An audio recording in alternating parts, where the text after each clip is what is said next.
This is what we think of as a game that's in the medieval period and it's starring The Sims. When you think about the medieval times, you think of everybody sort of based on their professional identities. You think of these iconic medieval characters, wizards and kings, bards and blacksmiths. We wanted to make a world that let people play those different characters, and we created this idea of quests because we thought about stories. The Sims at its heart is a game about storytelling. Players are telling stories in their own minds. So we came up with an idea of quests. We think of quests as like an improv director, and they tell you, here's a challenge, the king is sick, and then you as the player decide, do I want to kill the king and put him out of his misery, or do I want to heal the king?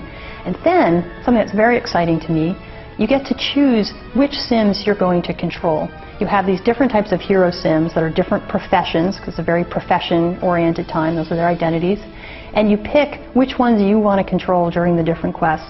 And while you're controlling them, you're in their personal lives, you're making them carry out their responsibilities, deal with their hunger and their energy, and maybe if they're a physician, they need to heal people, or a blacksmith, make weapons.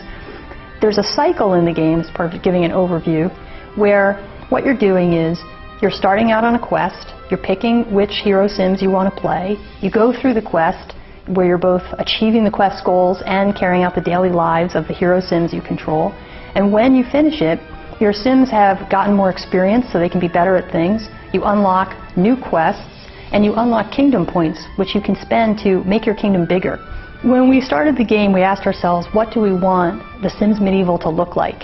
And we realized that we're not a group of historians about to crack open history books we've never looked at before. We all have a picture in our mind of what medieval times look like. And that picture is from movies, it's from books that we read as a kid, all sorts of, beautifully painted storybooks. So we decided that we would create a world where everything was very painterly. All the textures in the game are all hand-painted. We don't want them to look like photographs. We want them to have a painterly cast to everything that they do. The Sims Medieval is going to be released for the PC and the Macintosh in 2011.